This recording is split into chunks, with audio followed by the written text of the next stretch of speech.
Alvin, muchísimas gracias a ti. Gaby, gracias por la invitación. Realmente a Fundación Juntos se Puede, un agradecimiento sentido a todos ustedes. Mil disculpas, un error en mi agenda me hizo pensar que este evento era virtual y no presencial. Lamento mucho no poder estar allá. Si me hubiera dado cuenta del error antes, habría alcanzado a estar, pero hablando con Gaby y con Alvin, eso habría significado seguramente tardarme en llegar hasta allá unos 40 minutos. Entonces decidimos dar el paso a hacerlo virtual. De verdad, lamento mucho no estar presencial. Espero que podamos sacarle el jugo de manera virtual.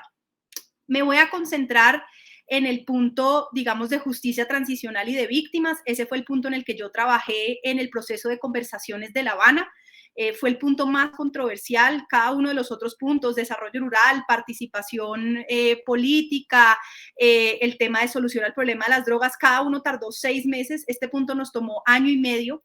Cada negociación es muy distinta, cada contexto es muy particular, así que no espero que con lo que yo les pueda contar haya un camino ya definitivo frente al tema Venezuela, no solo por las inmensas complejidades de la situación que vive el país, sino también porque diseñar cada proceso de negociación depende de una cantidad de factores. Entonces, gustosa de contarles esa experiencia y sobre todo de oír después las preguntas e intercambiar, pero insisto, aquí no hay una fórmula secreta pues que se pueda pasar de un contexto al otro, hay cómo aprender de distintos contextos y ojalá que en algo la experiencia colombiana pueda ser útil para que Venezuela pueda hacer un tránsito de vuelta a la democracia. Quiero arrancar un poco por contarles lo que creo que son innovaciones del sistema de justicia transicional colombiano para el mundo y luego a partir de ahí en una segunda fase contarles un poco, digamos, los contenidos específicos del capítulo de justicia transicional de nuestro acuerdo, digamos, para que podamos tener un intercambio sobre la base de cómo quedó estructurado ello en el acuerdo.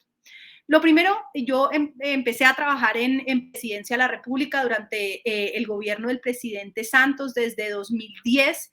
La fase ya, digamos, formal del proceso de paz inicia en 2012. Sin embargo, veníamos todo finales de 2010, pero todo 2011 haciendo la preparación y gran parte, digamos, del inmenso privilegio que tuve de participar en un equipo jurídico se dedicó en gran parte en ese año a la preparación del camino, de si podíamos entrar a una negociación, eso qué significaría.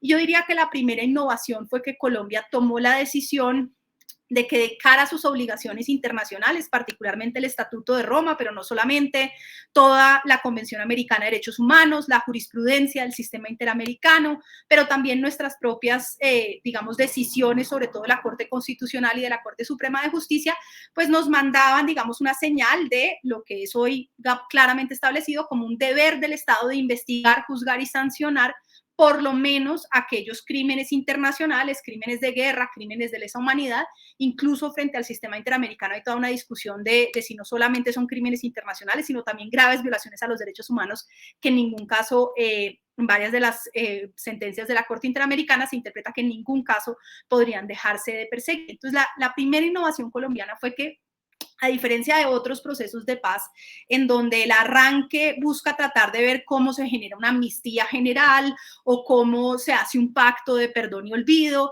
la decisión que tomamos internamente a lo largo de todo ese año bajo el liderazgo de Sergio Jaramillo como alto comisionado para la paz, pero por supuesto siempre en consultas con el presidente, fue si queremos tener un proceso de paz estable que cierre las heridas, tenemos que encontrar una fórmula que nos permita demostrar que Colombia es capaz y tiene la voluntad real de investigar, juzgar y sancionar al menos a los máximos responsables de los crímenes más graves y representativos cometidos en el conflicto armado colombiano. Eso significaba no solamente miembros de las FARC, sino también agentes del Estado. Nuestro proceso de desmovilización paramilitar se dio entre 2003 y 2005 y como ustedes saben, seguía ya una ruta de lo que hoy se llama justicia y paz. Entonces, digamos, ahí ya había un camino, pero frente a delitos cometidos por las FARC y delitos cometidos por agentes del Estado, había y aún lo hay todavía un déficit de hacer justicia. Entonces, un primer elemento es que uno puede, ahí hay una decisión estratégica que tomar. en general los procesos de paz del mundo, y por eso el proceso colombiano ha sido tan investigado internacionalmente en términos académicos. Los procesos lo que han, digamos, usualmente hecho es pactar en el acuerdo una amnistía y luego años después abogados nacionales, abogados internacionales empiezan a escarbar y así se fueron creando distintos mecanismos de hacer justicia, ¿no? El Tribunal para la Ex Yugoslavia, todo el sistema de justicia transicional de Ruanda, todas las discusiones, por supuesto, post-dictadura en el Cono Sur, ¿no? Incluso discusiones en Perú, etcétera, son posteriores a el logro de una transición.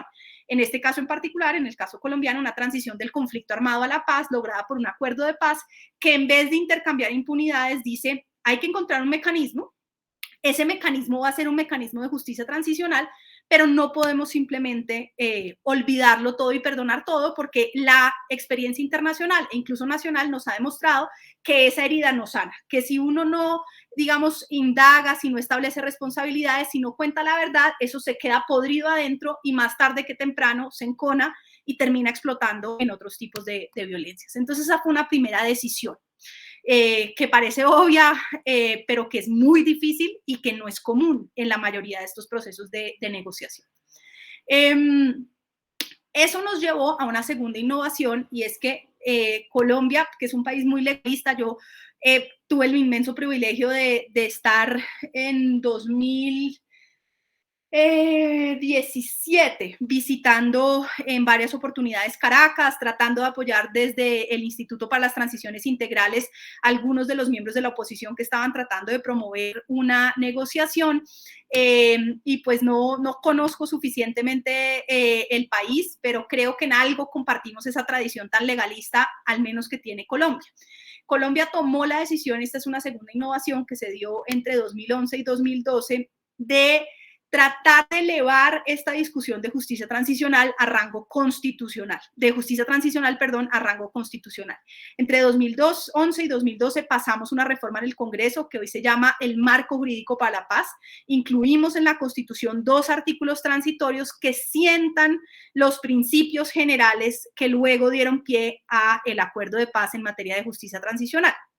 Allí se establece, en primer lugar, que solo podrán ser objeto de algún tipo de beneficio en justicia transicional quienes hayan cometido delitos en el marco del conflicto armado. Es decir, establece un universo. En esto hay que ser muy cuidadoso. Por ejemplo, en las discusiones de México recientemente hay gente que quiere hablar de justicia transicional en temas de narcotráfico puro y duro. Ahí empieza a haber una contradicción porque si uno amplía demasiado el universo, parece como si el día de mañana entonces simplemente cualquier criminalidad ordinaria, el que roba una bicicleta, no es como una capitulación del Estado a no perseguir nada.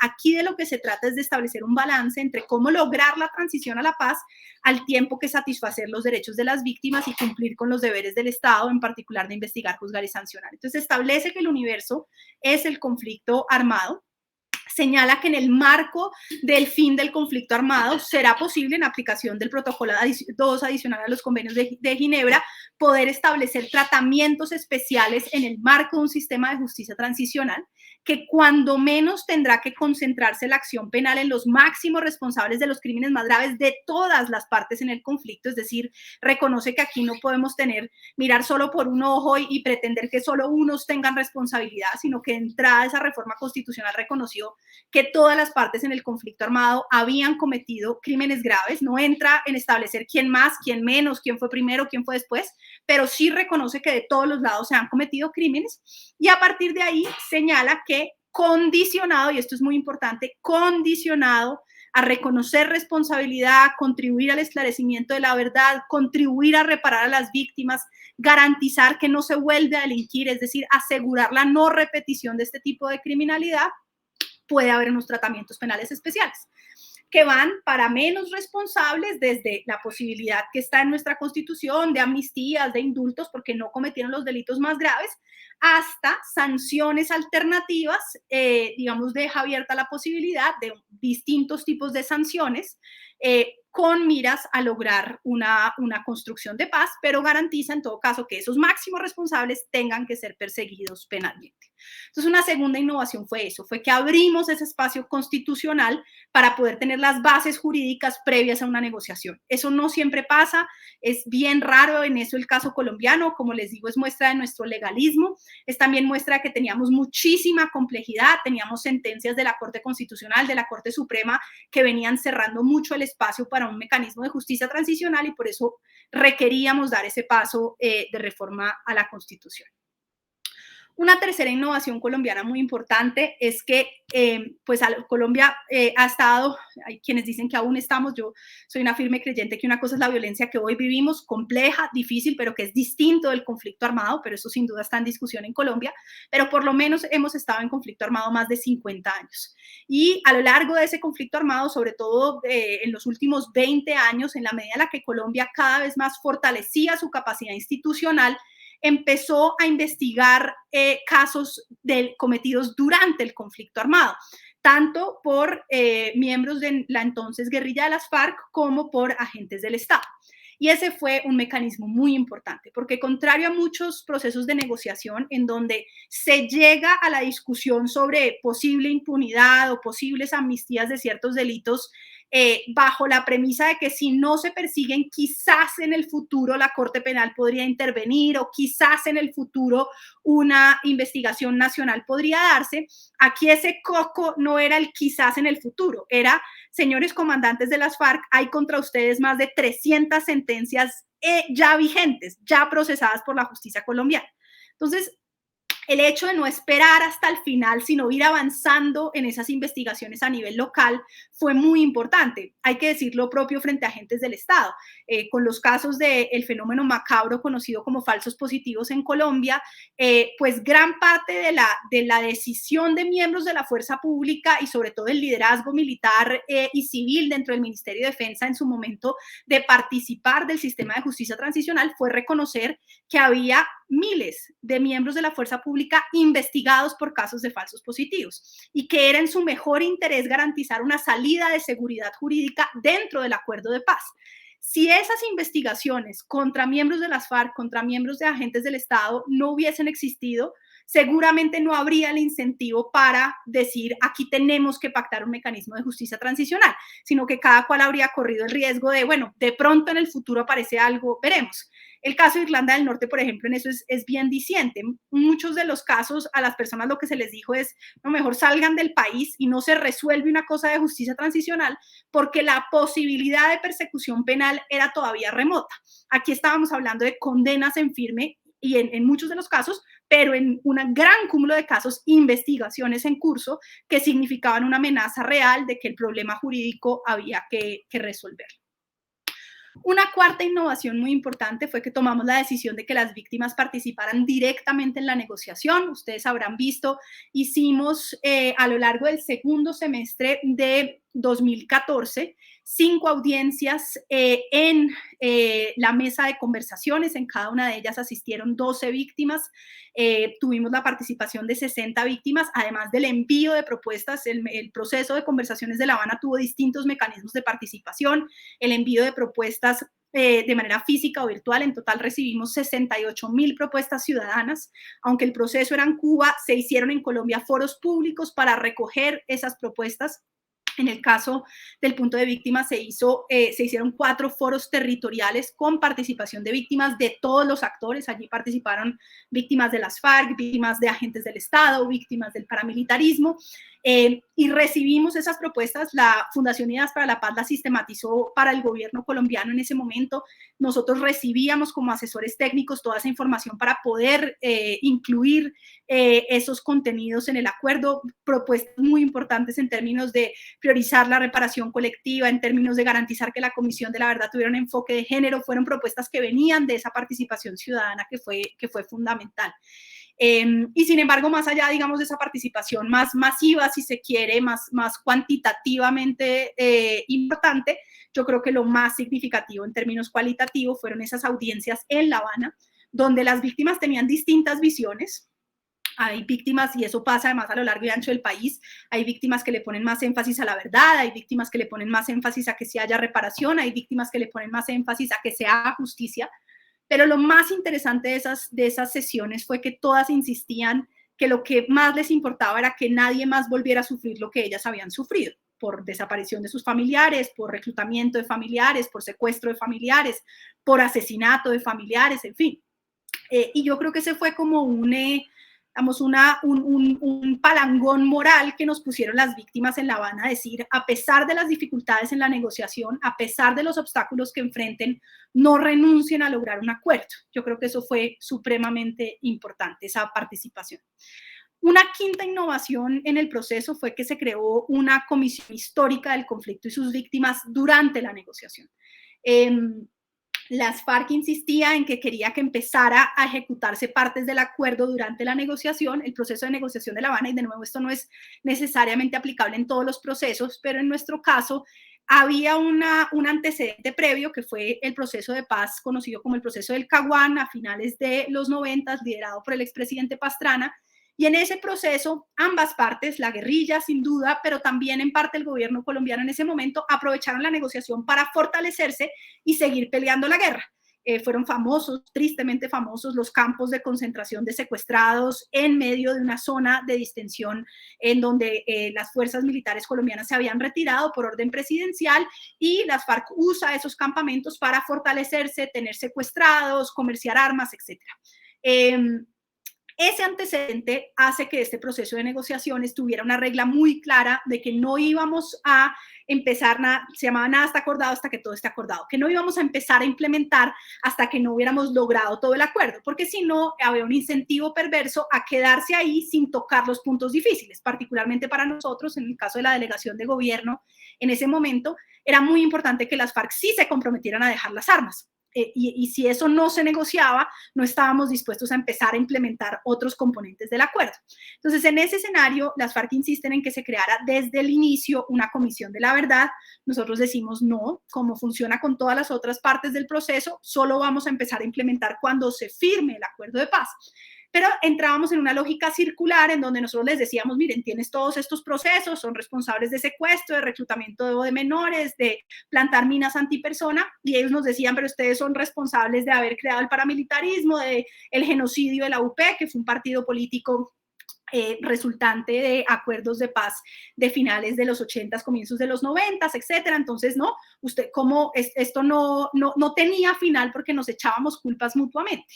Entonces tomamos la decisión, yo creo muy sabia, de decir, bueno, vamos a crear una comisión que sí va a empezar a funcionar, pero va a empezar a funcionar porque es transitoria, porque es para el proceso de conversaciones, no es ya parte de la implementación del acuerdo. Y se crea una comisión histórica, allí tienen participación 14 historiadores, decimos, si se pueden poner de acuerdo, buenísimo, tienen que entregar un informe, si no se pueden poner de acuerdo, entonces cada cual entregará su propio informe. Por supuesto, lo que terminó pasando es que cada uno entregó su propio informe, su propia versión de la historia, y ahí saldamos esa discusión y dijimos, no nos vamos a poner de acuerdo sobre quién tuvo la culpa, ¿no? De quién fue la responsabilidad original de que empezáramos un conflicto armado tan atroz.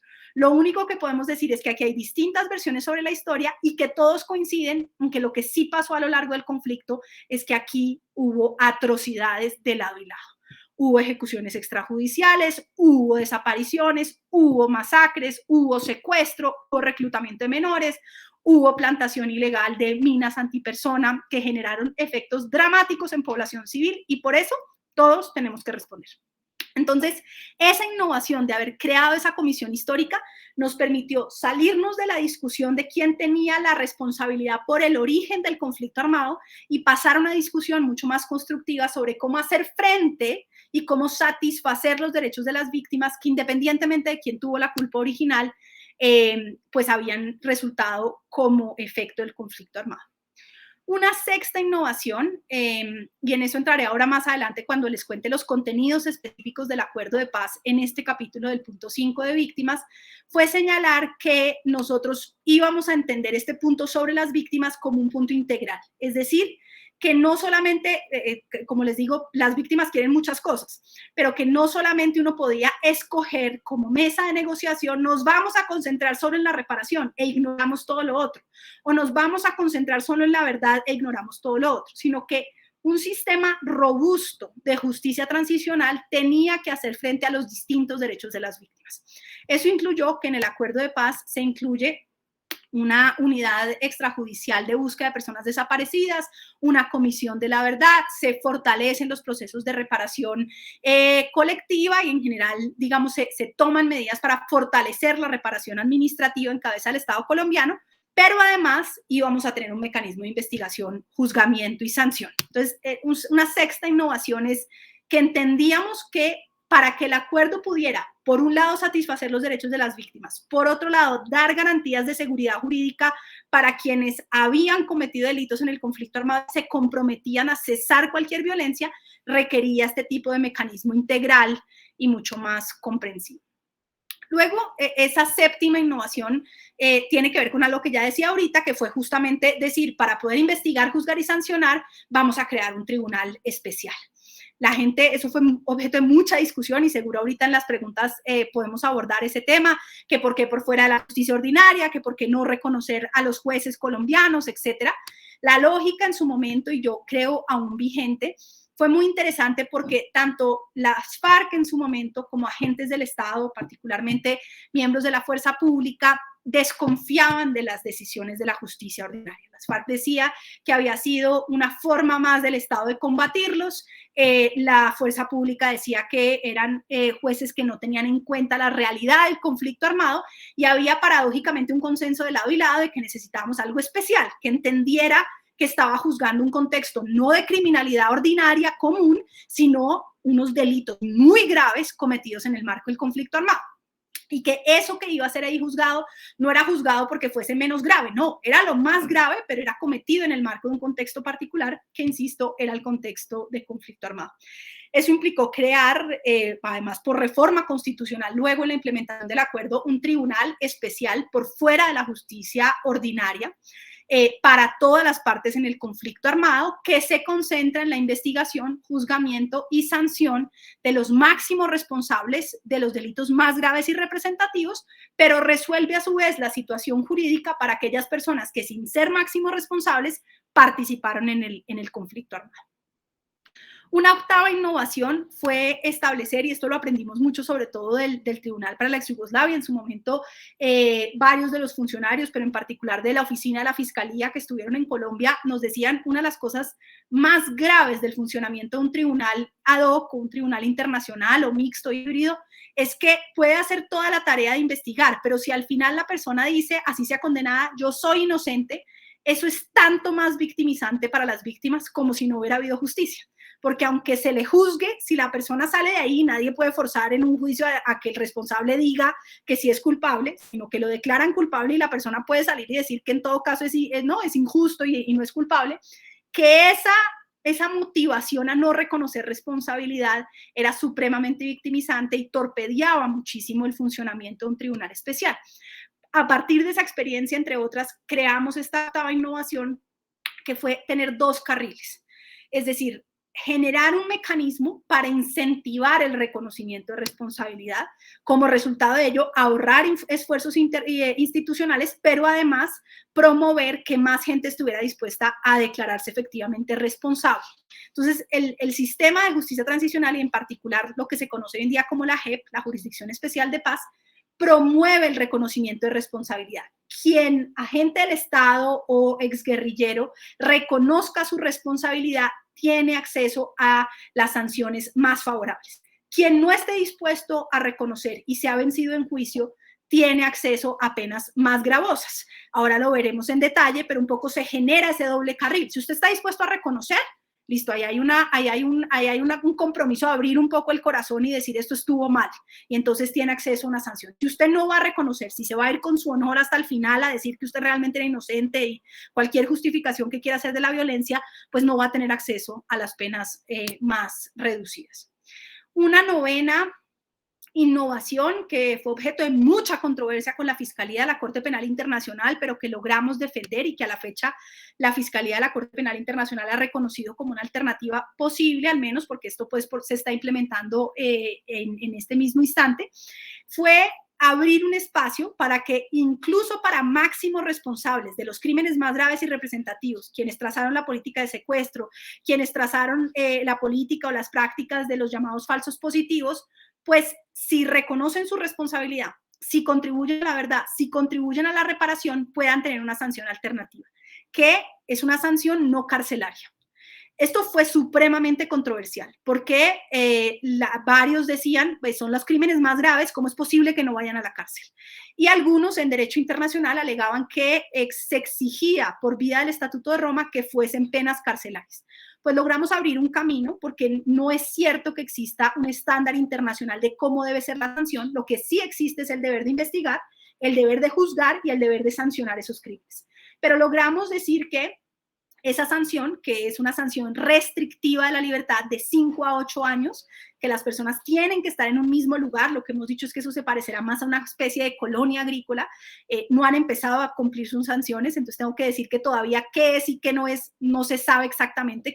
Quienes se oponen al acuerdo les dirán, eso no es nada, eso son ellos dando vueltas. Quienes defendemos el acuerdo decimos, eso sí va a ser mucho más parecido a una colonia agrícola, con un perímetro, no pueden salir cuando quieran, sino que realmente están restringidos de su libertad, pero como les digo, pues esto tendrá que implementarse, aún no se han empezado a cumplir las sanciones. Pero sin duda una innovación muy importante fue decir, si usted está dispuesto a reconocer su responsabilidad, va a tener 5 a 8 años de una sanción que es de restricción efectiva de la libertad, pero no es en una cárcel, es más una especie de colonia agrícola.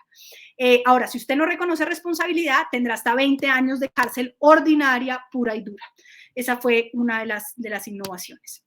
Y por último, en estas innovaciones, antes de brevemente pasar un poco a contarles lo que quedó en el acuerdo para que podamos tener espacio para la discusión, la última innovación que creo que vale la pena mencionar es que, de nuevo, en el caso colombiano, por el sistema tan legalista, etcétera, tomamos la decisión de hacerle lo que en su momento se llamó una especie de blindaje jurídico, que fue decir, esto que se está pactando, como es un acuerdo de paz, vamos a elevarlo a rango constitucional, sobre todo aquellos contenidos relacionados con derechos humanos, para que tenga que ser cumplido de buena fe por los próximos 3 gobiernos siguientes a la firma del acuerdo de paz. Eso ha hecho en gran medida que este gobierno, que se eligió con unas banderas en contra del acuerdo de paz, ellos fueron líderes de la campaña del no, incluso el propio presidente, a pesar de haber hecho, digamos, campaña por el no, tengan hoy muy poco margen de maniobra para echar atrás el acuerdo de paz. Yo personalmente, que he defendido el acuerdo, creo que ese es un buen camino, creo que eso es, entiendo que hay diferencias en democracia, pero sería muy grave que luego de un acuerdo de paz firmado a nombre de un Estado como es el Estado colombiano, los siguientes gobiernos pudieran echarlo para atrás. Ningún acuerdo de paz es perfecto, ningún acuerdo de transición es perfecto, pero incumplir y derrotar y, digamos, traicionar lo acordado tiene el potencial de generar nuevas violencias. Podríamos entrar largo sobre si yo creo que ha sido implementado suficientemente. Les anticipo que creo que no. Parte de mi trabajo en el Congreso ha sido hacer seguimiento a la implementación del acuerdo. Yo creo que hay muchas falencias en la implementación y de eso podemos hablar, si quieren, a lo largo de las preguntas.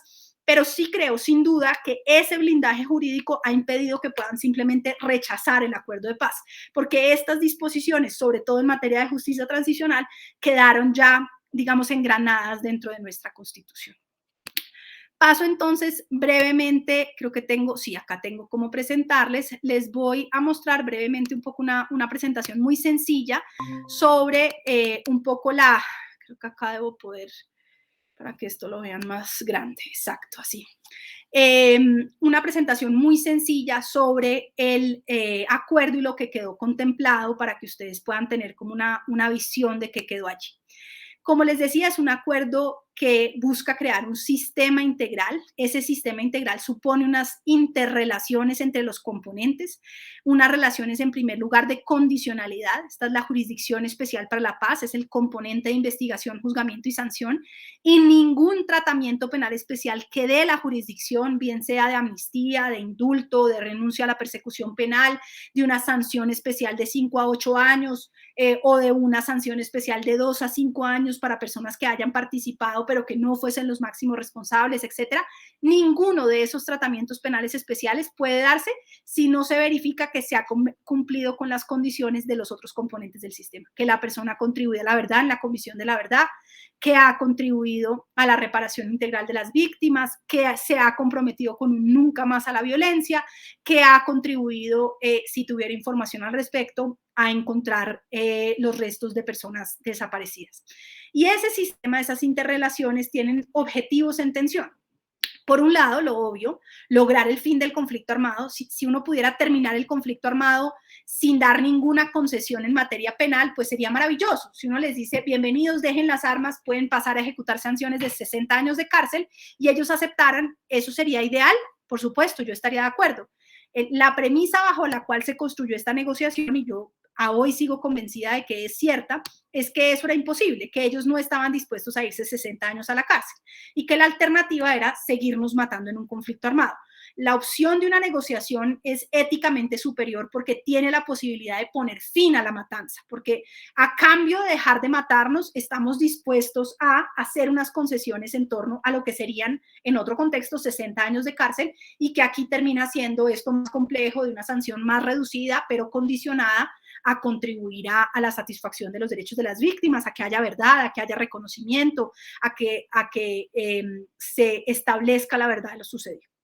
Eso implica además dar seguridad jurídica, como les decía, no simplemente decir, sí, les prometo esto y luego incumplirles, sino dar unas garantías de seguridad jurídica, insisto, para todas las partes en el conflicto armado, pero del otro lado, tampoco es simplemente un borrón y cuenta nueva, porque como se dan cuenta es bastante más complejo que una amnistía general que simplemente pasar a la página, no, es decir, vamos a hacer esto, hay concesión, pero ustedes tienen que rendir cuentas, tienen que contribuir a la satisfacción de los derechos de las víctimas, vamos en el marco de un sistema de justicia transicional a luchar contra la impunidad. Por eso esos objetivos están en tensión y es lo que busca este sistema integral. ¿Quiénes participan? Es un sistema generado, en primer lugar, para las víctimas de todos los actores armados. Deben participar todos quienes tuvieron participación en el conflicto armado, paramilitares, terceros civiles que financiaron o colaboraron con grupos, guerrilleros, agentes del Estado. Una gran controversia en Colombia hace una semana por la participación del expresidente Uribe en la Comisión de la Verdad. Hay gente que decía, ¿por qué lo escuchan? Bueno, porque lo que estableció el acuerdo es que se deben escuchar todas las voces, independientemente de si a uno le gustan o no le gustan. Lo propio de gente que ha salido, no, es el colmo que Timochenko le den espacio para hablar públicamente. Bueno, de eso se trata este acuerdo de paz, de que oigamos todas las distintas voces. Y por supuesto debe poder participar toda la ciudadanía.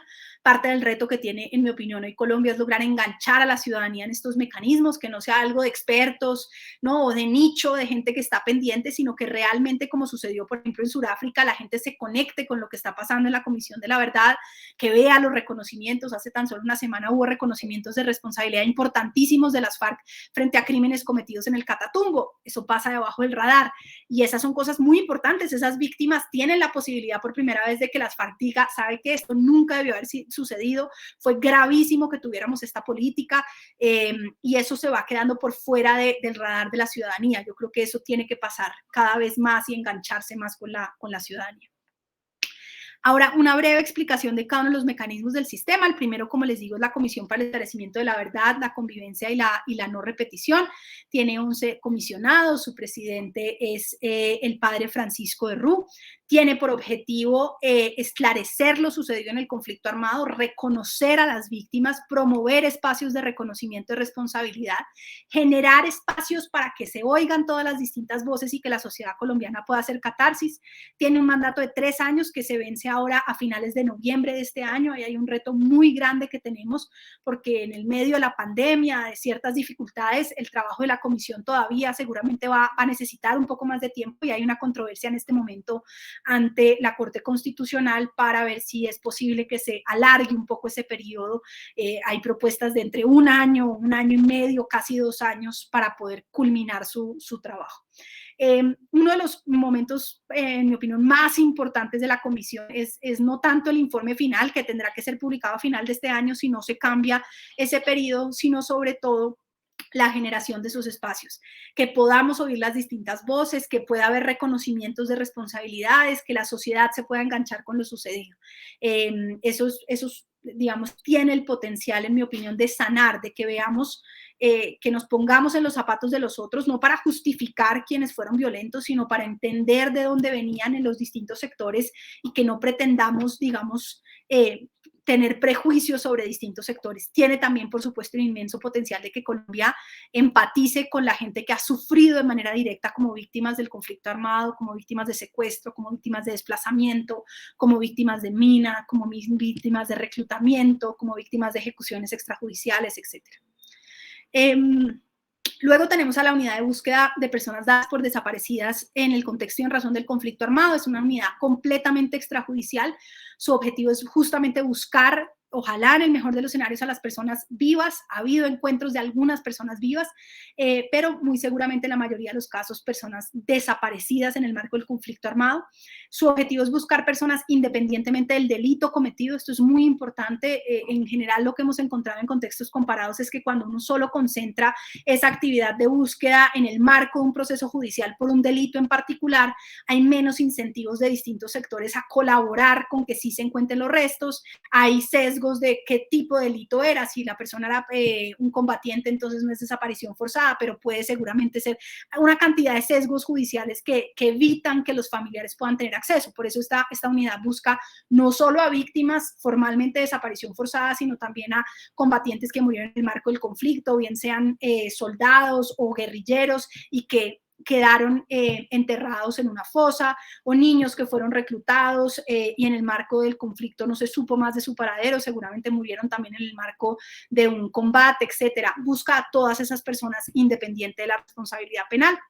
Tiene que hacer un proceso para establecer el universo de personas a buscar, un proceso de búsqueda activa, de localización, identificación, contrastando con otro material genético que permita hacer ese traslape, y luego procesos de entrega digna de restos de personas desaparecidas.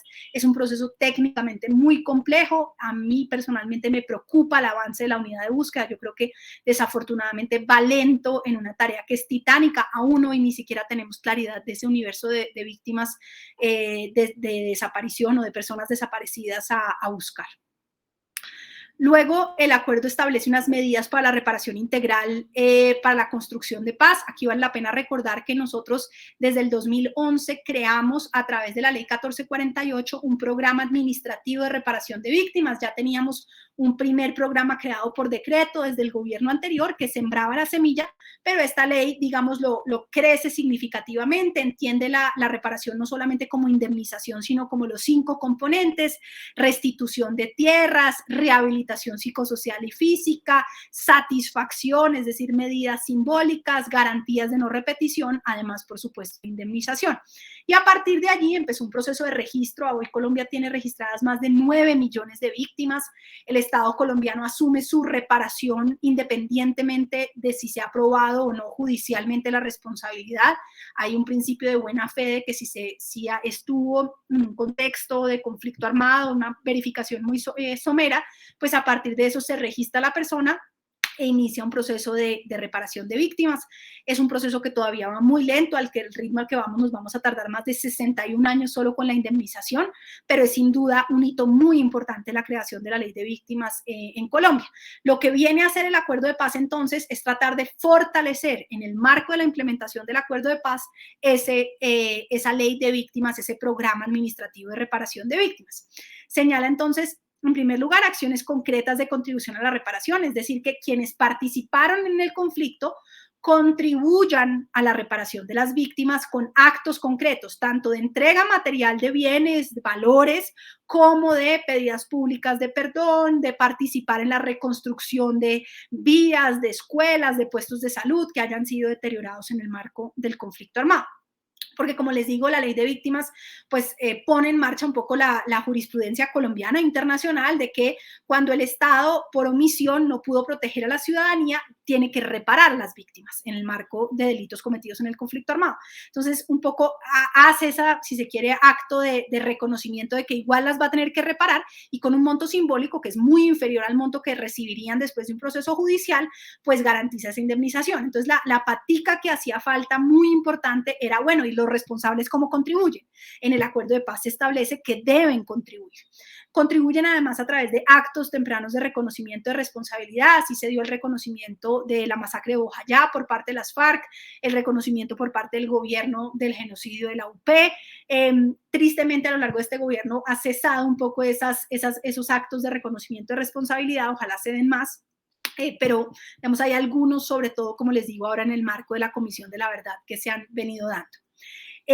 Adicionalmente, el acuerdo fortalece la reparación colectiva, que ya estaba contemplada en la ley de víctimas, pero dice tiene que haber una articulación entre lo que se llama en el acuerdo los programas de desarrollo con enfoque territorial, que son programas de intervención territorial de los municipios más afectados por la guerra y por la violencia, con planes de vías terciarias, de comercialización de productos, de educación rural, de salud rural, etcétera. Dice, articule eso con la reparación colectiva, para que no dupliquemos esfuerzos y para que haya un ejercicio, digamos, de reparación de esos territorios más afectados por la guerra y por la violencia. Promueve a su vez el acuerdo de paz. De nuevo, los retornos ya estaban contemplados en la ley de víctimas, pero dice que se deben promover procesos de retorno colectivo a partir de la implementación, que si con el fin del conflicto logramos que cese la violencia, pueden promoverse procesos de retorno. Desafortunadamente, se ha debilitado mucho, tristemente, la seguridad territorial a lo largo de este gobierno. Tuvimos la tasa más baja de homicidios en 2017, luego empezó a repuntar esa tasa de homicidios, seguimos teniendo una tasa baja en comparación con las tasas de homicidio que llegamos a tener a lo largo del conflicto armado, pero fenómenos como el homicidio de líderes, como las masacres, como el desplazamiento, como los confinamientos vienen desafortunadamente incrementando, y eso ha hecho que varios de los procesos de retorno tengan que pararse. Contempla además el acuerdo planes de retorno de víctimas en el exterior que estaban exiliadas, que debieron irse del país, fortalece la restitución de tierras, crea mecanismos que desafortunadamente no ha sido creado aún por este gobierno de rehabilitación psicosocial para la convivencia, un poco en la lógica de que este conflicto armado nos dejó secuelas de salud mental a todos en este conflicto armado, a quienes tuvieron una participación directa como combatientes de todos los bandos, a las víctimas, por supuesto, que tuvieron un sufrimiento directo, pero también a la ciudadanía que ha supuesto que se han roto esas relaciones. Entonces, recomponer eso supone procesos de rehabilitación psicosocial para la convivencia. Yo estoy convencida de que tenemos mucho por hacer hacia adelante y eso todavía está pendiente. E implica también un proceso de adecuación y fortalecimiento de la ley de víctimas. Por el momento lo que se ha hecho en el Congreso es prorrogarla por 10 años más porque se vencía este año, pero desafortunadamente no logramos que se hiciera ninguno de estos ajustes más estructurales a la ley de víctimas. Y finalmente el acuerdo crea la llamada Jurisdicción Especial para la Paz, que es a la que más atención se pone, también sobre la que más críticas hay, pero que, digamos, es importante entender para poder dar una discusión en detalle. Este es un poco un flujograma del proceso, se los cuento brevemente, es complejo, pero para que ustedes tengan el contexto. La Jurisdicción Especial para la Paz tiene varias salas y tiene varias secciones. La puerta de entrada de la jurisdicción es la llamada Sala de Reconocimiento de Verdad y de Responsabilidad. Allí llega toda la información, todos los informes de la Fiscalía, todos los informes de las organizaciones de sociedad civil sobre crímenes cometidos en el marco del conflicto armado. Como es un tribunal de justicia transicional, no pretende juzgar hecho a hecho, caso a caso, sino que se concentra en macrocasos. Por eso desde el inicio la JEP, a través de esta sala, dijo voy a priorizar en primer lugar, la política de secuestro, la política y práctica de falsos positivos, priorizó el reclutamiento forzado de menores, tiene una serie de casos territoriales que están andando. Esos casos no agotan todo lo que la JEP tendrá que investigar, pero sí mandan la señal un poco de los casos más graves, los macro casos más graves que está esclareciendo. Ante esta sala, se cruza la información que recibe de las autoridades, de las víctimas y organizaciones, con la información que dan los perpetradores. Por eso ante esta sala han tenido que comparecer tanto militares que presuntamente participaron en falsos positivos como miembros de las FARC, exmiembros de las FARC, que están siendo procesados por el delito de secuestro, por ejemplo, por el de reclutamiento forzado de menores. Y empieza a partir de esto dos posibles rutas. Ustedes habrán visto, la sala ha sacado ya varios autos de priorización. A través de ese auto logró identificar y presentar, digamos, lo que sería el equivalente a una imputación por el delito de secuestro. Entonces hizo todo el análisis de los patrones de secuestro, de las distintas prácticas territoriales. Sacó también el auto para decir que tenía información de por lo menos 6.402 casos de falsos positivos. Fue sacando autos territoriales para mostrar las dinámicas territoriales de comisión de falsos positivos. Es decir, todavía estamos en esta fase, en el paso 1 en la JEP. ¿Qué sigue? Que los involucrados decidan si quieren o no reconocer responsabilidad. Y frente a eso se abren dos posibles puertas. Si reconocen responsabilidad, es decir, si por ejemplo los exmiembros del secretariado dicen, sí, en efecto, somos responsables del crimen de lesa humanidad y crimen de guerra constitutivo de secuestro, que fue lo que les imputó la sala de reconocimiento, entonces vienen por este camino y tendrán una sanción de 5 a 8 años de restricción efectiva de la libertad. Pero ellos pueden también no reconocer. Hasta el momento ha habido una decisión ya de las FARC de reconocer, hay ciertos temas que están en discusión y por supuesto hay más casos hacia adelante, pero si digamos no reconocieran, si llegaran a la conclusión de que, por ejemplo, en el caso que seguramente se abra de violencia sexual, no quieren reconocer responsabilidad, entonces el caso se pasa a la unidad de investigación-acusación. Y este caso, esta unidad les va a imputar ya formalmente los delitos en un proceso, digamos, más adversarial, en donde ya como les decía antes, no se premia el reconocimiento, sino que aquí ya pues pierden la posibilidad de tener los mayores beneficios. Aquí, en esta puerta B, ya todo es carcelario. Acá la sanción es no carcelaria, implica una restricción de la libertad, estamos hablando de gente que tiene que estar efectivamente, como les digo, una especie de colonia agrícola, pero acá es carcelario. Si no reconocen, la unidad les imputa. Si antes de la sentencia reconocen su responsabilidad, tienen una pena de 5 a 8 años de cárcel. De nuevo, es un carril para decir, le voy a dar una última oportunidad, ya no va a poder escapar a la cárcel. Pero si usted reconoció, le voy a dar de 5 a 8 años de cárcel. Si no reconoce y es condenado, tiene hasta 20 años de cárcel en una sanción completamente ordinaria. Todo este camino morado es el camino para esos máximos responsables, jefes del secretariado, oficiales, miembros de la fuerza pública que cometieron delitos muy graves. Pero en el marco del conflicto armado con 9 millones de víctimas hay un montón de otras personas, guerrilleros rasos, soldados, que cometieron otros delitos en el marco del conflicto armado y que tienen que tener un tratamiento especial. Entonces, para esas personas, en el caso de guerrilleros, nuestra constitución contempla los delitos políticos y el delito político contempla la posibilidad de ser amnistiado o indultado. Entonces, para guerrilleros que han cometido delitos políticos y otros delitos menores, que no son los más graves que tienen que ir acá, entonces puede haber un indulto o una amnistía. Para agentes del Estado, que ha estado muy en boga ahora por las declaraciones de Uribe, que hay una simetría, justamente esa simetría se corrigió en esto que les contaba que fue el marco jurídico para la paz. Para ellos efectivamente antes no había amnistías, porque en nuestra constitución eso se reservaba solo para los delincuentes políticos y se decía pues no hay una sonada o un rebelde que sea agente del Estado. Entonces, para ellos no había. Ese marco jurídico para la paz desde 2012 contempló y dijo, para agentes del Estado que no sean los máximos responsables, pero que participaron en el conflicto armado y cometieron delitos, puede haber renuncia a la persecución penal. Entonces, esta sala de definición de situaciones jurídicas puede decidir renunciar a la persecución penal, puede cesar el procedimiento, puede dar sanciones de 2 a 5 años para personas que, por ejemplo, participaron en delitos graves, pero no necesariamente son los máximos responsables, y resolver la situación jurídica. Todo, en cualquiera de estas vías, está condicionado a que las personas reconozcan responsabilidad, digan la verdad, contribuyan a la reparación.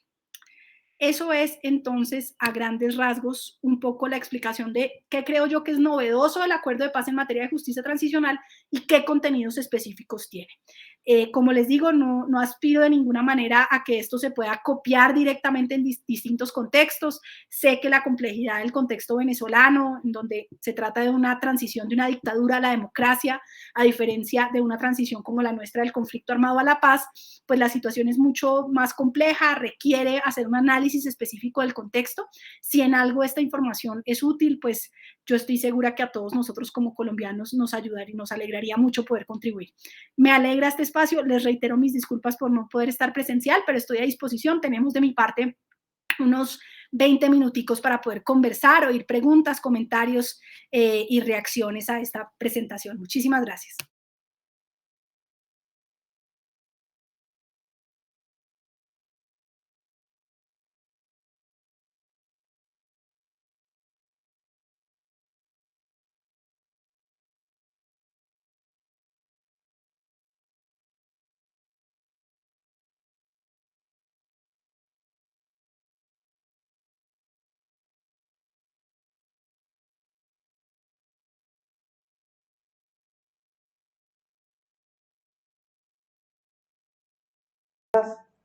Y pues cuando tú tengas a bien decirme, bueno, esta es una de preguntas, otra una respuesta, entonces cerramos el micrófono otra vez, escuchamos tus respuestas y al final pues de esto agradecerte que hayas estado con nosotros. Entonces, queda abierto el micrófono para quienes quieran hacer preguntas. Javi, acércate.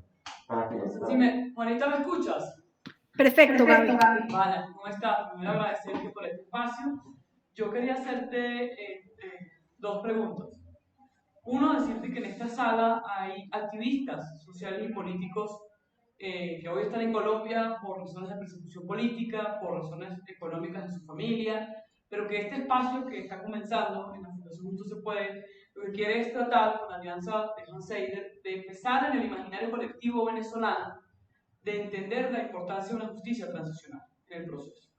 En nuestro país hoy estamos en un proceso muy novedoso, porque los noruegos, que a ustedes los ayudaron mucho, y preguntaba allí, los noruegos, ¿en cuánto tiempo, tú que fuiste testigo de ese arduo proceso, invirtieron para lograr lo que hoy está en Colombia?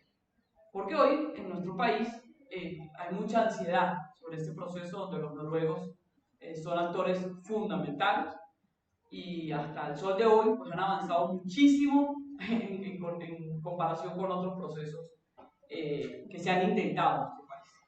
La palabra negociación en nuestro imaginario colectivo está muy golpeada por todos y la palabra acuerdo, encuentro, diálogo, por todos, cuando digo por todos, Juanita, no solamente en la clase política, por todo ciudadano venezolano. O sea, hoy lo que reina en nuestro país es la desesperanza, es la frustración. Colombia es el principal receptor de esta frustración que camina por las calles de este país. Tú lo conoces y este ejercicio que estamos haciendo, van a venir muchas personas para acá durante este año. Van a venir personas que tú conoces, como el doctor Archila, que es parte de las implementaciones. Y hemos querido estas sesiones escuchar a los colombianos, escuchar a un noruego, hablar con un noruego es más complicado para nosotros los latinos. Escuchar a un colombiano es mucho más fácil. Entonces, esta expresión, la pregunta es, ¿qué tanto les ayudaron los noruegos a ustedes? ¿Qué cosas buenas se pueden rescatar de ese proceso de los noruegos? Y lo segundo, Nita, es que tu participación personal, presencial, cuándo comenzó y qué cosas puedes rescatar positivas cuando hubo esa montaña rusa que debió existir y cuánto tiempo lleva Juanita Borrego trabajando en esos procesos que hoy se conocen en el mundo como el Acuerdo de Paz y Colombia. Gracias, Gaby. ¿Les parece si recogemos de a tres personas y voy respondiendo por bloques? Señora, me parece bien. ¿Quién sigue? Cuatro. Carlos Luis, la señora María y después Dainer. Y continúa, Juanita. Muchas gracias. Carlos Luis. Hola, Juanita, ¿cómo estás? Soy Carlos Mesa, soy abogado de la Fundación. Y bueno, he trabajado un tiempo con Justicia Especial para la Paz como defensor público y privado. Y tengo varias observaciones con el tema de la Justicia Especial para la Paz. Tradicionalmente el sistema de...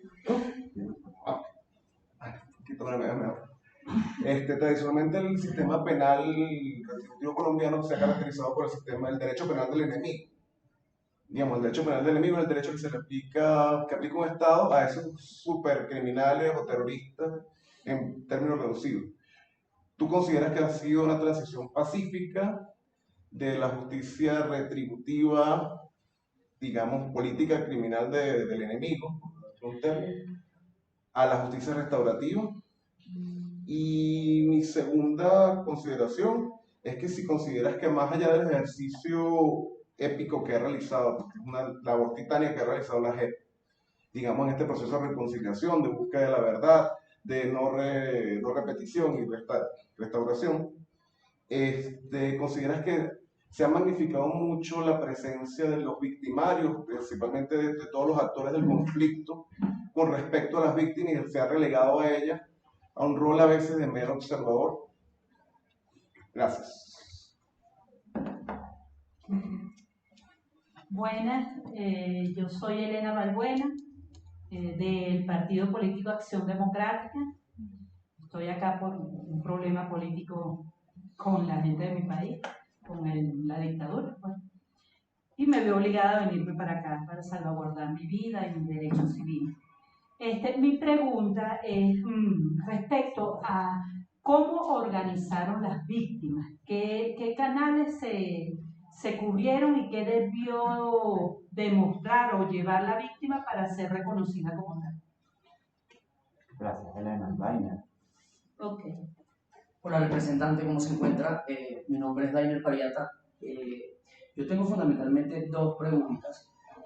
Usted fue la voz en 2019 a las réplicas que le hizo el presidente Duque a la ley estatutaria de la JEP, alegando que, un dato que por cierto mencionó ahorita, que en 2017 Colombia había tenido las tasas más bajas de homicidio por cuanto al tema de conflicto, y que en 2018 empezó a fragilizarse el proceso de cara a la implementación de los acuerdos. Hoy en 2021 la evidencia que tiene la representante Juanita Gobertus da cuenta de que si no se le hubiese dado rango constitucional, el actual gobierno del presidente Duque hubiera burlado todos los acuerdos. Esa es mi primera pregunta. Y la segunda es, usted dijo en la intervención que había algo muy importante en la parte de toda la organización de los acuerdos con respecto a las víctimas, y es que unas les daban mayor peso a lo de la justicia, otras les daban mayor peso a lo de reparación, pero que incluso en todas las observaciones que recibieron allá en La Habana y en todo el territorio colombiano, el rasgo más común era que todos coincidían en que no hubiera una repetición de los hechos. Yo la sigo a través de sus redes y sé que ha recorrido todo el país. ¿Usted ha podido verificar en estos años que eso sigue siendo así? Esa es la pregunta. Juanita, el micrófono es tuyo. Disculpa que no mueva la cámara para que veas quién te habla, pero es que tengo miedo a que la tecnología me juegue una mala pasada. Entonces, te escuchamos, Juanita. Súper, muchísimas gracias. Gracias por todas las preguntas. Hacemos ahora, en todo caso, otra ronda sin ningún problema. Bueno, lo primero, Gaby, la verdad, a nosotros nos fue muy bien con los noruegos. En primer lugar, porque desde el diseño del proceso tomamos la decisión de que nosotros no teníamos un proceso que iba a tener mediadores, sino que eran países que participaron como garantes. ¿Eso qué significaba? En la mesa de conversaciones, la delegación de las FARC y la delegación de gobierno, de la cual yo hacía parte, teníamos una conversación directa, es decir, no era mediada por un tercero que podía interpretar bien o mal, involucrar su propio interés, sino que la conversación era directa entre ellos y nosotros, y el rol de los cubanos y de los noruegos era estrictamente ser garantes de lo acordado. ¿Eso qué significó? Que depositábamos en ellos, por ejemplo, cada vez que íbamos logrando acuerdos parciales, depositábamos en los noruegos y en los cubanos a manera casi que de notarios el texto que íbamos llegando, de tal forma que no hubiera como una posibilidad de echarse para atrás y decir, no, yo no acordé esto, etcétera. Eran una especie de notarios. En los momentos más difíciles, los noruegos, que insisto, sin ser mediadores, sí nos ayudaron a buscar fórmulas. Y les doy ejemplos.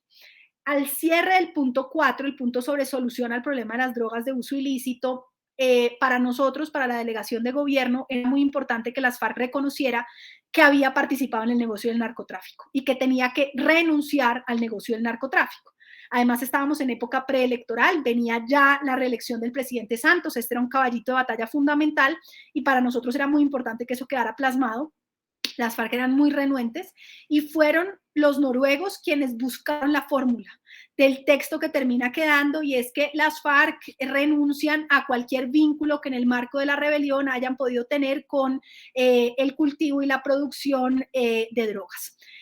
Como todo en una negociación, las palabras uno dice, me hubiera gustado que quedara distinto, todo eso siempre puede pasar, ningún texto, ustedes lo van a ver, de negociación es un texto, ¿no?, poético perfecto, son textos enrarecidos, van, vienen, porque justamente cada parte está tratando de lograr una palabra que le dé cierta tranquilidad. Entonces, ese texto lo construyen los noruegos y ellos ahí nos sirvieron de fórmula.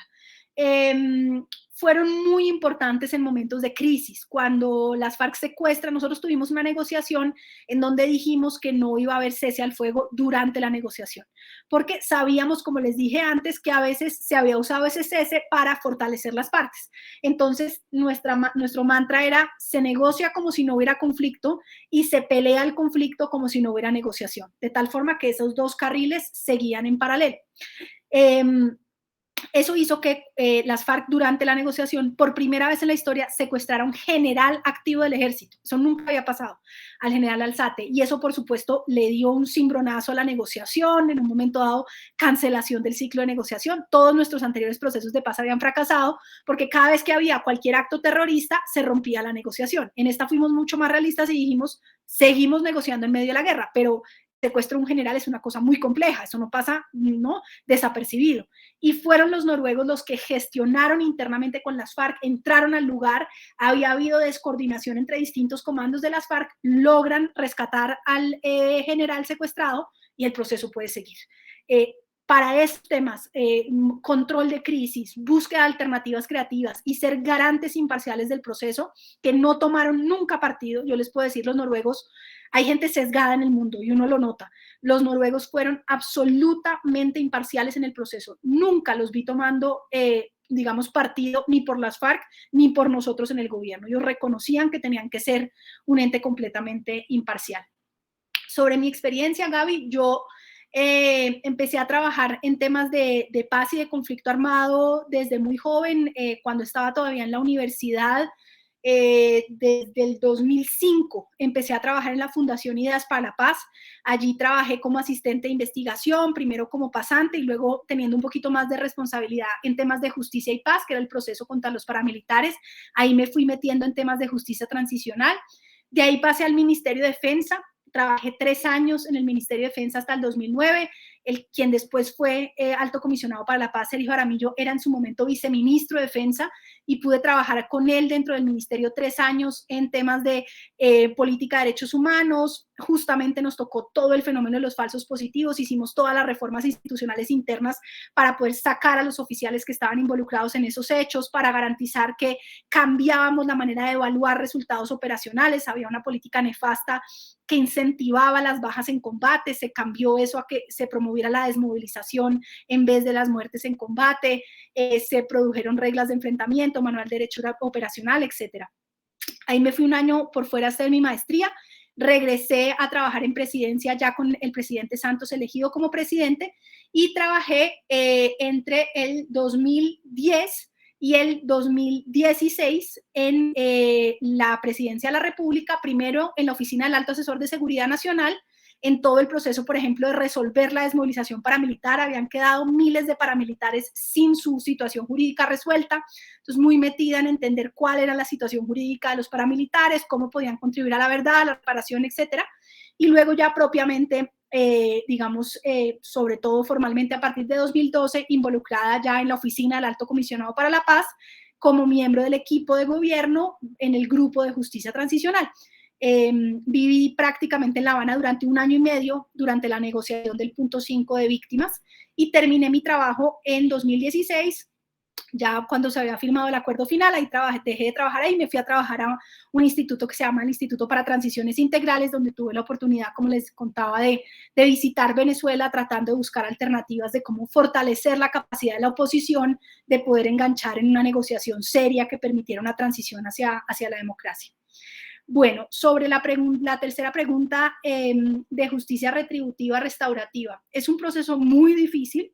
Lo primero que yo diría es que no toda la justicia transicional es restaurativa.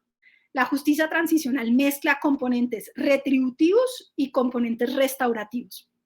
Yo soy una convencida de que el que la JEP dé resultados en términos de imponer sanciones que son componentes retributivos, ayuda también al logro, digamos, a la legitimidad de todo el proceso. Además, hay un componente restaurativo, porque esas sanciones implican no solo restricción de la libertad, sino reparar a las comunidades, reconocer responsabilidad, decir la verdad.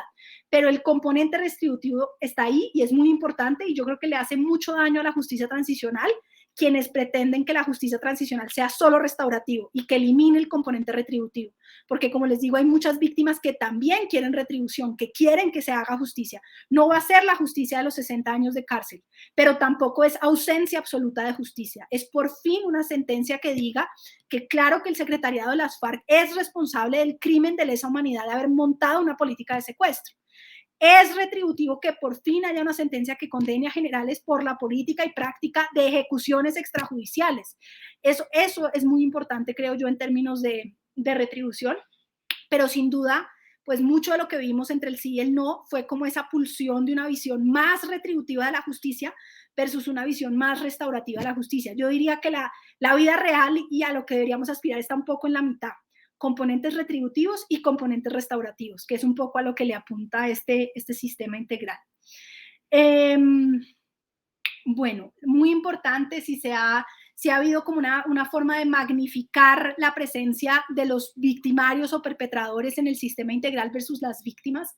Puedes tener razón, yo creo que en lo que más se ha notado públicamente es, ¿no?, la participación de Timochenko, la participación de Salvatore Mancuso, o ahora la participación de los presidentes, ¿no?, expresidentes. Es como, tienes razón que eso se ha notado más. Ahora, en la lógica de un sistema penal pone, como tú bien decías, la lupa sobre el perpetrador. La lógica de los otros mecanismos extrajudiciales del sistema, particularmente la Comisión de la Verdad, la búsqueda de personas desaparecidas, el programa de reparaciones, usualmente ponen más la lupa sobre las víctimas. Claramente la reparación pone la lupa sobre las víctimas. Yo creo que en Colombia la ley de víctimas logró fortalecer mucho el movimiento de víctimas, le dio mucha voz, tenemos gracias a eso un sistema de participación de víctimas que en cada alcaldía tiene que haber una mesa de participación de víctimas, eso generó una capacidad organizativa muy importante. Y creo que cada vez más se tiene que empezar a sentir más eso. Me decían recientemente la Comisión de la Verdad que les falta ahora el último expresidente vivo que va a participar, que es Andrés Pastrana, y luego van a tener audiencias de víctimas que le van a responder al poder. Y yo creo que eso puede ser muy bonito para compensar lo que estás diciendo desde la Comisión de la Verdad. Pero entiendo tu diagnóstico y lo comparto. Yo creo que sí, de distintas maneras se ha magnificado más la participación de los perpetradores. La quinta de Elena era sobre organización de víctimas. Te contestaba ya un poquito con el tema de ley de víctimas. Yo diría que, digamos, Colombia ha tenido un proceso y esos son décadas, ¿no? Colombia ha tenido un proceso en donde, a partir sobre todo de la experiencia del Cono Sur, muchos abogados chilenos, argentinos, uruguayos, empezaron a exportar capacidades a otras partes de Latinoamérica después de las dictaduras, de cómo llevar casos ante el sistema interamericano. Y Colombia, por supuesto, con la existencia del conflicto armado, fue un perfecto lugar de destino. Eso hizo que, diría sobre todo desde los 80s, se fortaleciera mucho un movimiento de víctimas en Colombia, con organizaciones como la Comisión Colombiana de Juristas, para el desplazamiento CODES, el colectivo Alvear Restrepo, una serie de organizaciones muy, digamos, con varias redes internacionales de abogados de derechos humanos que se volvieron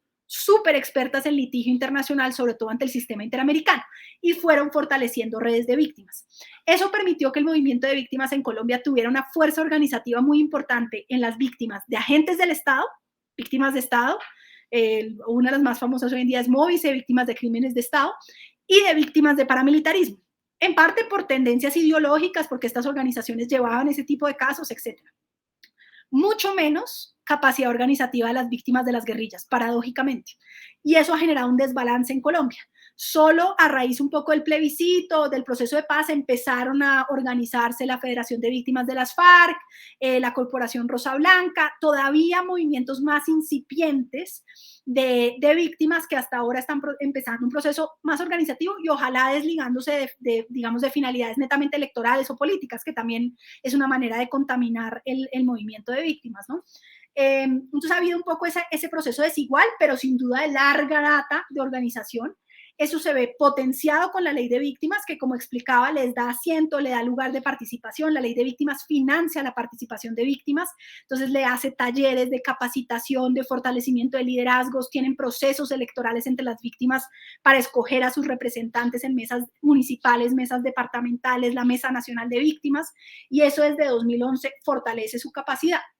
Luego en La Habana, en cabeza de la Iglesia Católica de Naciones Unidas y de nuestra principal universidad pública, la Universidad Nacional de Colombia, son ellos quienes hacen la selección de las víctimas. Un poco pescando en estas redes organizativas y sin duda tengo que decirlo, pues ellos mismos también reconocieron que había esa diferencia de organización. Era más fácil acceder a víctimas de agentes del Estado o de paramilitares mucho más organizadas que a víctimas de la guerrilla, no porque no existieran, por supuesto que están ahí, están reportadas en todos nuestros registros de víctimas, en los informes del Centro de Memoria Histórica, etcétera, pero tenían menos capacidad organizativa. Y yo creo que parte, digamos, del sentimiento de algunos sectores frente al plebiscito y frente a la participación de víctimas reflejaba ese desbalance. Sobre la pregunta que me hacía Lainer de si yo creo que sin ese blindaje jurídico el gobierno podría haber hecho trizas el acuerdo. Es una buena pregunta, es difícil, es una cábala difícil. Yo creo que ayuda mucho. Constantemente cuando hay inclinaciones de ciertos sectores a querer modificar ciertas cosas, nos toca sacar la carta de que es que ya está en la Constitución, que hay un deber para los próximos 3 gobiernos de cumplir de buena fe lo establecido en el acuerdo. Pero creo que en nuestro caso en particular operaron 2 componentes muy, muy específicos. Cuando se hizo esas objeciones a la JEP y que, como citabas, yo tuve la oportunidad de hacer la réplica al presidente, primero, la composición del Congreso no le dio mayorías para cambiar el acuerdo de paz. Es decir, a pesar de tener una bancada muy gobiernista, al inicio del gobierno además, estaba tan cerca el proceso de paz, tan incipiente, que no tenía, y aún hoy no tiene mayorías para reformar el acuerdo de paz. Entonces hubo un seguro político, y fue que el Congreso no estaba dispuesto políticamente a hacer esos cambios al acuerdo de paz. Y el segundo seguro fue la comunidad internacional. Todos los embajadores con presencia en Colombia hicieron una presión muy fuerte para decirle al gobierno Duque que a eso no le jugaban. Además, hay intereses, ellos habían invertido todos los países, desde Estados Unidos, la Unión Europea, etcétera, millones y millones de dólares y de euros en implementación del acuerdo de paz que no estaban dispuestos a perder. Entonces, yo creo que esos 2 seguros fueron incluso más efectivos que el mismo blindaje jurídico, que sin embargo, pues creo que ha jugado un papel. Y lo último y muy importante, sin duda hay un recrudecimiento de la violencia. Como les decía, no es igual, en eso yo creo que hay que ser cuidadosos, no estamos en las tasas de homicidios de hace 20, 30 años de ninguna manera, pero sí hay brotes de violencia a los que hay que tenerles mucho cuidado y que son muy peligrosos. Crecimiento de homicidios dirigidos a ciertos líderes, crecimiento de masacres, estamos casi que de vuelta a la tasa de masacres que teníamos en el gobierno Pastrana, crecimiento de desplazamientos, crecimiento de confinamientos.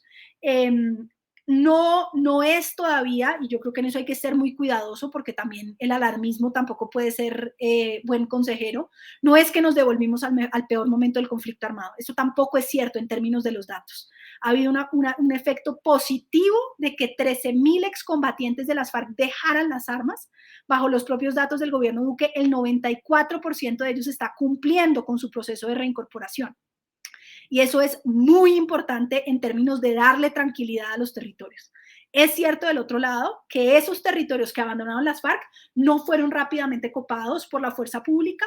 Eso hizo que entraran en disputa entre distintas organizaciones criminales y narcotraficantes, disidencias de FARC, ELN, Clan del Golfo, distintos grupos que empiezan a entrar en disputa. Eso eleva la criminalidad y se genera el tipo de violencia que estamos teniendo en distintos territorios. Entonces, digamos, a tu pregunta, yo diría la promesa de que el acuerdo genere no repetición es una promesa todavía por cumplir. Falta mucho en ese camino, pero no podemos demeritar y creer que nada cambió. El país en muchos de estos territorios cambió, viene cambiando además, eso también es muy importante en narrativas.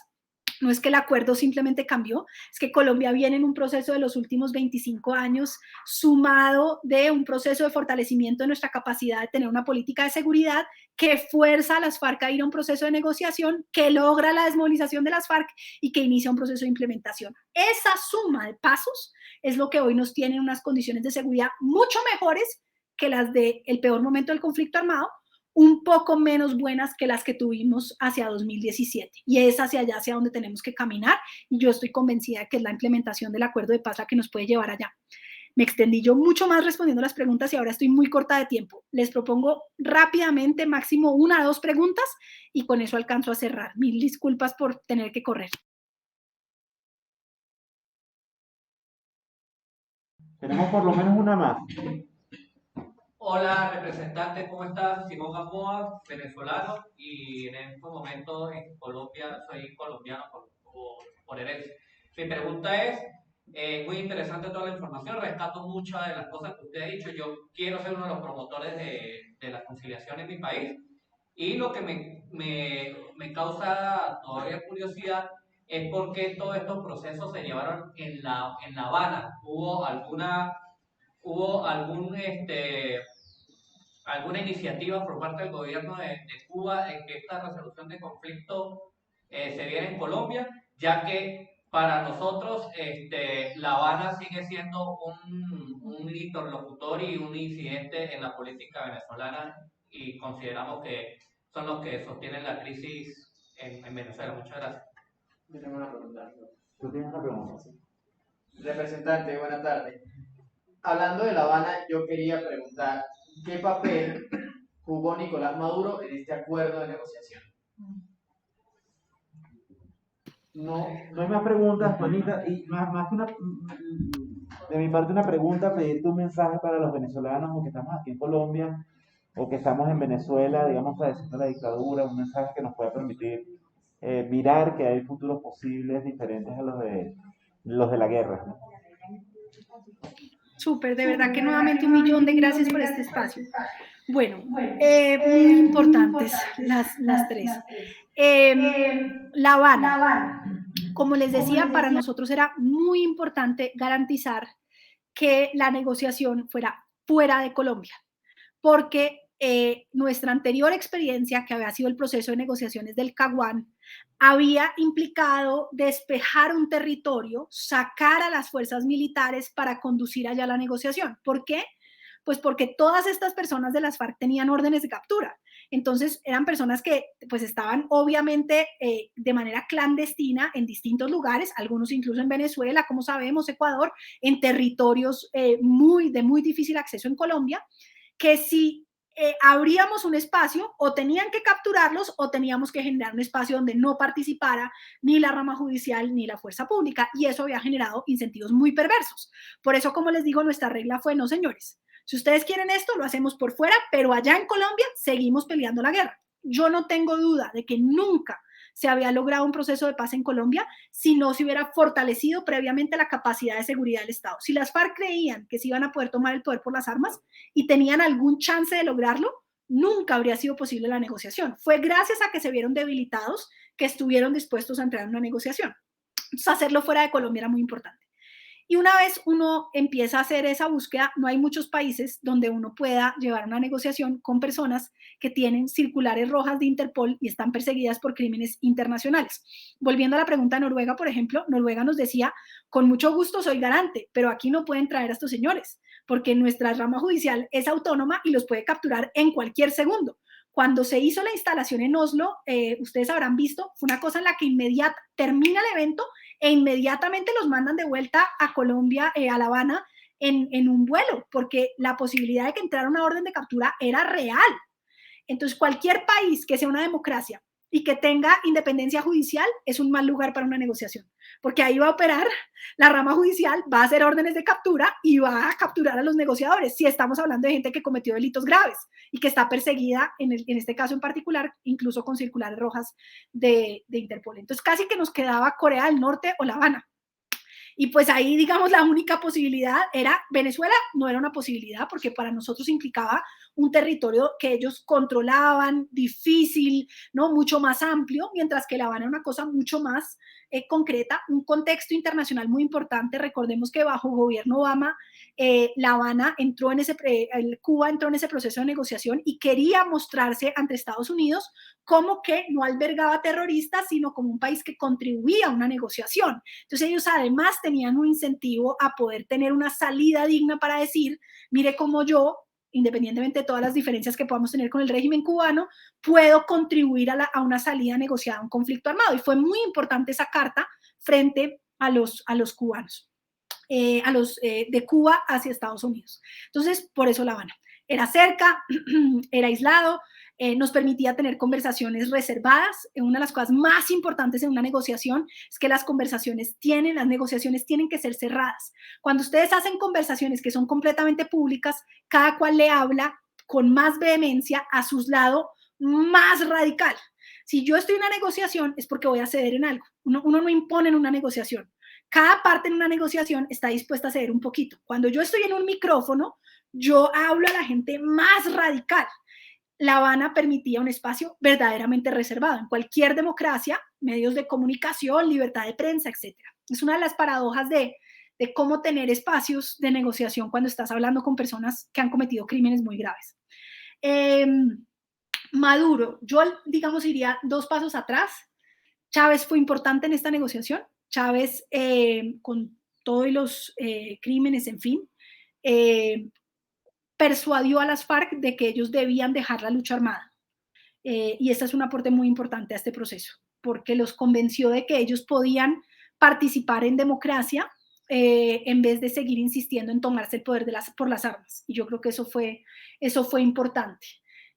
Luego, sin duda, como en todo, ya la participación de Maduro fue mucho menos, digamos, importante y protagónica. Insistiría mucho más en que Chávez sí jugó ahí ese rol de manera mucho más preponderante. Por lo menos hubo esa contribución. Y cierro, gracias a Alvin por esa última pregunta, con un mensaje en primer lugar de inmensa solidaridad. Hago parte también de la Comisión de Seguimiento a la Situación en Venezuela. Soy una convencida de que somos hermanos, somos panas. Nosotros estuvimos muchas veces en una situación supremamente grave. Nos desplazamos millones de colombianos a Venezuela. Con muchas dificultades ustedes nos recibieron, a pesar de lo difícil que es hoy. Yo soy una convencida de que Colombia tiene mucho por crecer y por aprender de los venezolanos, que son bienvenidos, que a pesar de las dificultades, aquí somos hermanos y aquí queremos que ustedes puedan sentirse a gusto, puedan seguir con sus proyectos de vida, puedan reconstruir caminos para ayudar a reconstruir su país. Colombia ha sufrido mucho el conflicto armado. Hubo momentos en los que creíamos que era imposible salir de un conflicto armado. Aún hoy vivimos una situación muy difícil de violencia, pero este proceso de paz demostró que a pesar de esas adversidades sí es posible ir construyendo pequeños acuerdos que nos lleven hacia un futuro de construcción de paz. Y yo estoy segura de que Venezuela tiene todas las posibilidades de salir de esta dictadura, tiene todas las posibilidades de recuperar la democracia, que hay allí millones de personas alrededor del mundo dispuestos a contribuir en ese objetivo. Así que toda nuestra solidaridad y todo nuestro apoyo en esa búsqueda de retornar a la democracia.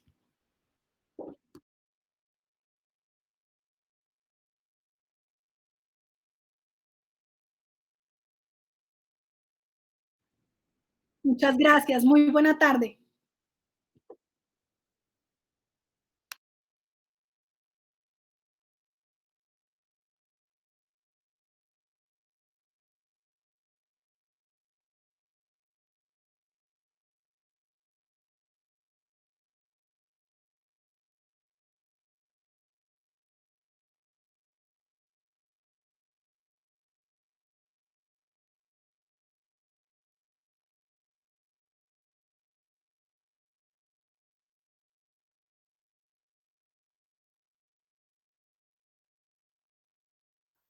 A ustedes, muchas gracias. Claro que sí, lo hacemos y seguimos en contacto. Muy buena tarde. Chao.